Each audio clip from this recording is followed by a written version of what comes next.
First episode of Mandalorian Season 3 dropped. Let's talk about it. This is the way.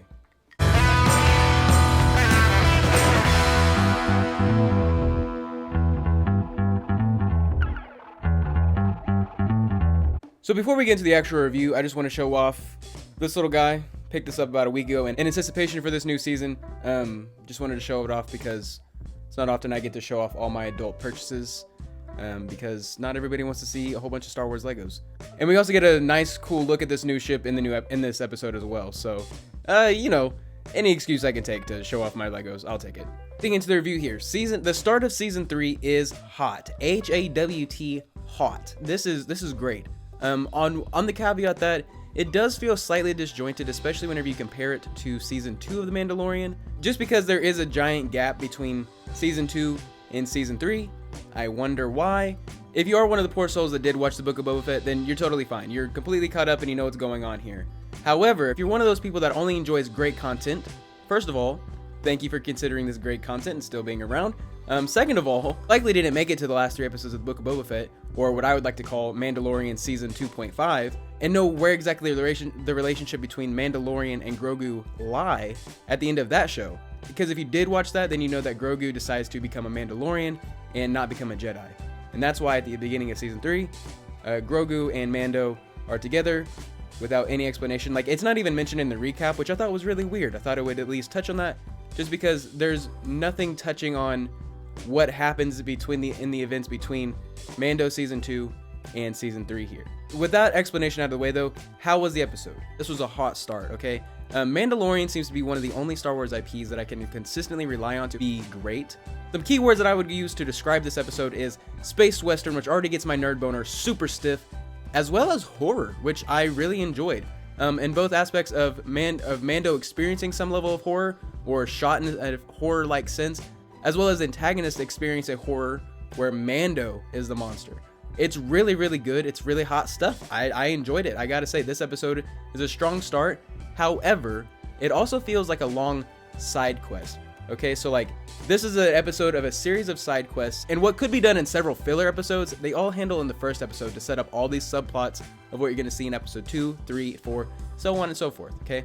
I'm not super aware of how many episodes there are going to be for the season just yet, but I will look into that, and come the next review, we'll know exactly how many we're going to have for the season, and we can discuss where these next episodes might take us and where we might see certain events unfold.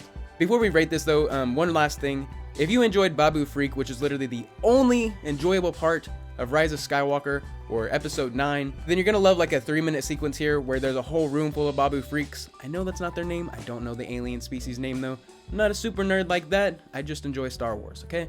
But that species is here for a working comedic effect that doesn't overstay its welcome and works very well for the episode and also fits in with the tone. So this episode is a mix of space western, seriousness, great comedic timing, as well as some minor horror elements. That's pretty strong. Overall, the plot was really good. The effects, there was only one thing that I complain about, and there was a prosthetic on an alien that looked kind of weird and wonky in the face, which I get that making a face is hard, but also they had all this time to kind of perfect it. Maybe it's like the lack of lips. The alien didn't have lips, and so it looked kind of weird, okay? It looked like he had a beak, but he didn't have a beak. If you see the episode, you'll know exactly who I'm talking about as soon as he pops up on the screen. But yeah, overall, this is an easy rating of a best episode ever. And yeah, with that being said, we're going to talk spoilers, but first we're going to actually rate the episode to give it a numeric value, because that's what we do here, okay? We're critical about the stuff. You got to know why. It's what it is. You know what I'm saying? So let's talk numbers. So getting into the numbers here, Cinematic got an 8 out of 10 for me.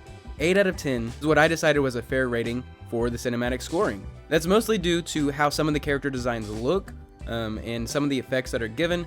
Everything mostly looks really, really well. However, there were some elements here that didn't really work for me entirely. Nothing major here. It's still an 8 out of 10. That's really, really strong. Characters were a 9 out of 10. I basically liked everybody that was here. There were a few characters here that I kind of felt were a bit meh. That's mostly just due to like throwaway villains that might show up, and so on and so forth. But overall, the characters that we're mainly focusing on, which is Mando and which is Grogu, as well as High Magistrate Karga, those are all really fun people to catch up with and hang out with. For the conflict here, this was an easy 10 out of 10. Every conflict that occurs, it makes good sense, as well as it looks really, really nice, especially whenever you see that western bit. Oh, it's so good. I'd give it a I give it a chef's kiss. But going back into the rating here, dialogue I gave an 8 out of 10. Mostly because there's like a throwaway line that Mando says, and I did not enjoy it as much because it felt kind of corny. But it's also Star Wars. There are corny lines. I didn't feel like the dialogue was anything super special, but it was enjoyable, and it didn't really take me out of the universe more than just that one line that Mando said, only because Mando's portrayed as such a serious character. It wasn't a very serious line. 8 out of 10, still really strong. Plot was a 6, mostly because this is all set up. It all makes sense to go from A to B to C to D, and so on and so forth, but again, it's just all set up, so I'm not going to rate it super high for just setting stuff up. Like, there's nothing serious happening. Suspense was an 8 out of 10 because I was very much invested here. However, there were slow bits because, again, this is all set up, right? This is episode 1 of a TV show, okay? It's there to hook you, but it's not going to be hook, line, and sinker just yet. We just got the hook here, okay? So really strong. That's going to bring the total for episode 1 to an 8 out of 10. So episode 1 of Mandalorian, best episode ever, as well as an 8 out of 10. This is a strong start. That's going to be my rating for Mandalorian Season 3, Episode 1. We're going to go ahead and move over to spoilers, and we're going to break this down. If you don't want any spoilers, I totally understand that. We're going to have like a little break right here. I thank you for stopping by. I appreciate your time. Thank you for clicking on this video, spending some time with me, nerding out, talking TV shows and Star Wars shows on top of that. I appreciate you very much, and I will see you in the next one. But for those of you that are staying, we're going to be talking spoilers.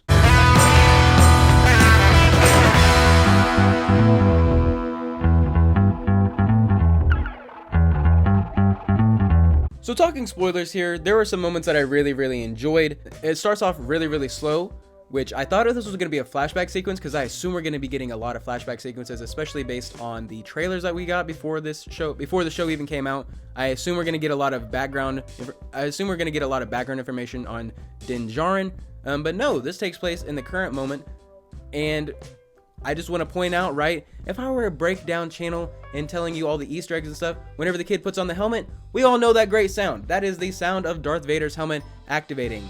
I'm not going to recreate it because I can't, but I wish it could because it's a cool sound effect. Going on from there, a giant crocodile shows up and just starts fucking up all the Mandalorians.